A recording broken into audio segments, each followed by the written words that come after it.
प्रणाम। मैं प्रवीण पांडे और आप देखना शुरू कर चुके हैं रुद्र शक्ति। हमारा आज का विषय आप लोग ही हैं। चूंकि आप लोग किसी भी चीज को देखते हैं तो उसमें से क्या ग्रहण करते हैं, ये आपका विषय होता है। अब जैसे देखिए, मैंने रिसेंटली अपने पुराने चैनल पर भी अपलोड किया था बगलामुखी साधना, किन किन चीज़ों में उसका प्रयोग किया जा सकता है। उसका अच्छा रिस्पांस आया। हाँ, इस चैनल पर रिस्पांस नहीं आया चूँकि मेरी भी गलतियाँ थी कि मैं टैग ठीक से नहीं लगाया हूँ। इसके अलावा सही समय पे मैं उसे सही समय पे पब्लिश नहीं कर पाया। इस पे थोड़ा सा रिस्पांस कम था, पर उसके बावजूद मुझे जो कॉल्स आई बहुत सेटिस्फाइड रहा मैं उनसे। तो फिलहाल मुद्दे पे आते हैं। तो देखिए, आप लोगों ने उसको देखा, उन वीडियोस को, और उनमें जो मैंने प्रयोग बताए थे उनको ग्रहण किया। आपने जो मैं बताना चाह रहा था वो ग्रहण नहीं किया। मैं वहाँ पे ये कोशिश कर रहा था बताने की कि भाई, अगर छोटी मोटी कोई दिक्कतें हैं आपके साथ में या कोई दिक्कत नहीं है तो आप उन मंत्रों का जाप शुरू कर दीजिए। क्योंकि जब भी कोई भी दिक्कत शुरुआत होती किसी दिक्कत की तो छोटे से ही शुरू होती है। अगर आपका मंत्र जाप प्रभावी है और छोटी दिक्कत उठ रही है तो मंत्र जाप वहीं से दबा देगा। पर अगर आप चाहें शत्रु स्तंभन करना, विद्वेषण करना, सम्मोहन करना, उच्चाटन करना, ये कार्य करना तो आपसे नहीं होगा। नहीं होगा। बेसिकली इम्पॉसिबल तो नहीं कह सकते कि नथिंग इज इम्पॉसिबल बोला जाता है, बट डिफिकल्ट है, बहुत रिस्की है। अब रिस्की क्यों है वही जानते हैं इस वीडियो में।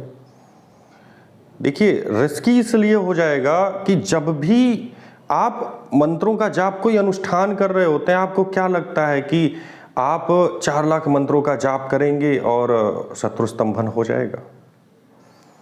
बहुत से वीर पड़े हैं जो 10 लाख जाप कर डालते हैं।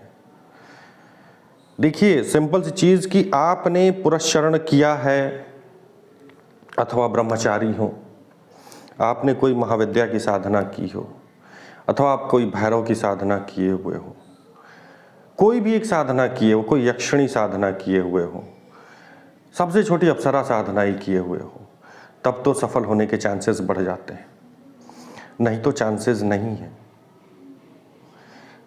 केवल मंत्र जाप और हवन करने से ये कार्य नहीं होते, इनमें बहुत सी और क्रियाएं होती हैं। अगर आपने मेरे पुराने चैनल वाले जो पंडित जी चैनल है उसके वीडियोस को देखा होगा, बेसिकली मैं लिंक दे दूंगा डिस्क्रिप्शन में, आप जाके वहाँ देख लीजिएगा, कमेंट बॉक्स में भी पिन रहेगा, तो उस पर जाके देखिएगा कि ये मंत्र जाप और हवन ये एक गोला मतलब गोली तैयार करता है, बंदूक की गोली तैयार करता है। फायर करने का काम कहीं और होता है। गोली तैयार करके जेब में रखे रहिए, क्या फायदा उसका जब तक कि उसे फायर नहीं करेंगे अपने दुश्मन पे।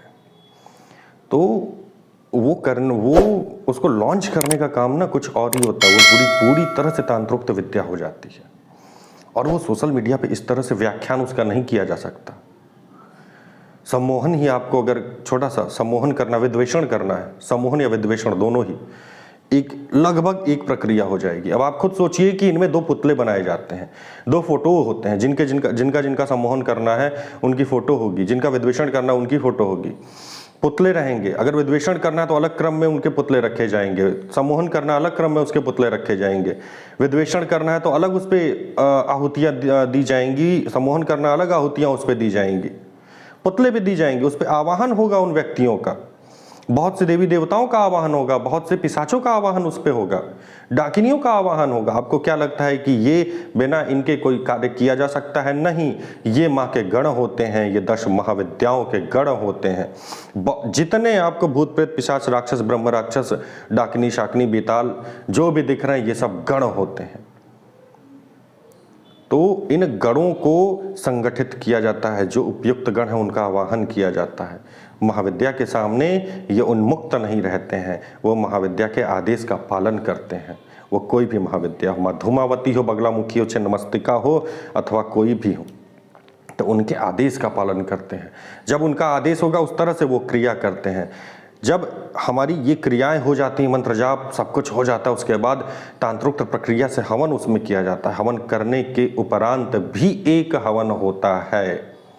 अब वो हवन कहाँ होता है वो जानकारी सोशल मीडिया पे नहीं, उसकी जानकारी कभी और कहीं और दी जाएगी। आप हमसे संपर्क करेंगे, हम ही आपको बता देंगे, पर सोशल मीडिया पे हम उसे नहीं बता पाएंगे। तो ऐसा प्रयास आप अपने से करने का मत करें। जो कार्य जिसके लिए है उसी को करने दीजिए।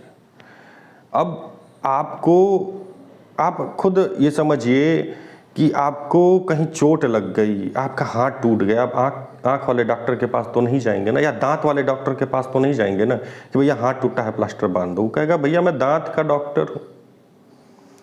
इसी तरह हर जगह डिपार्टमेंट होता है, हर कोई स्पेशलिस्ट होता है, तो स्पेशलिस्ट को ही उसका कार्य करने दीजिए, स्वयं से मत करिए। आप स्वयं से अगर करेंगे तो अपना ही अहित कर बैठेंगे जब तक कि पूर्ण जानकारी ना हो जाए। जब पूर्ण जानकारी, अभी थोड़ा इंतजार करिए, आपको यंत्र बनाने की प्रक्रिया पूरी बताऊंगा। भले ही आप न बना पाए, जानकारी तो पूरी रहेगी। प्रतिष्ठा उसकी कैसे करेंगे उसकी जानकारी रहेगी।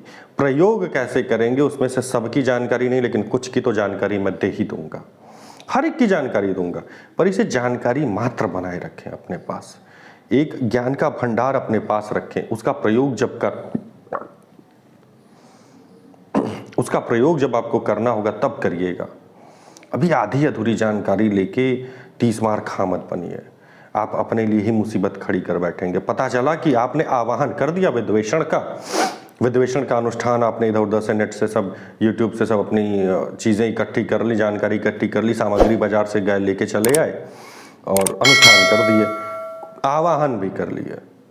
अब उसमें कुछ ऐसे मेहमान भी आएंगे जो आपके परिवार के लिए प्रिय नहीं है, क्या करेंगे?